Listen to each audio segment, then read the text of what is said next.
চোখ বন্ধ করে ভাববেন যে আল্লাহ পাক আপনাকে সৃষ্টি করেছিলেন আল্লাহর ইবাদত করার জন্য।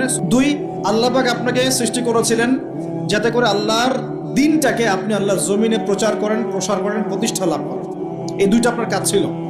এখন আপনার বয়স হয়ে গেছে 30 বা 25, ধরে নেন যে আপনার হায়াত 60 বছর, তার মানে আপনার জীবনে বাকি আছে এখন 30 বছর।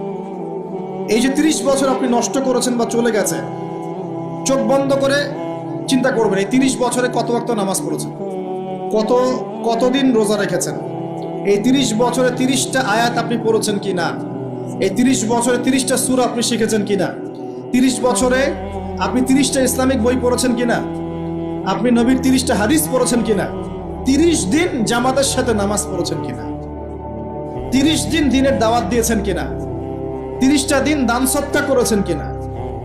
আমি খুব বেসিক কথা বলছি, এই একটা চিন্তা আপনার জীবনটাকে বদলে ফেলবে ইনশাআল্লাহ। এই একটা চিন্তাই যথেষ্ট আপনার জীবনকে বদলে ফেলার জন্যে।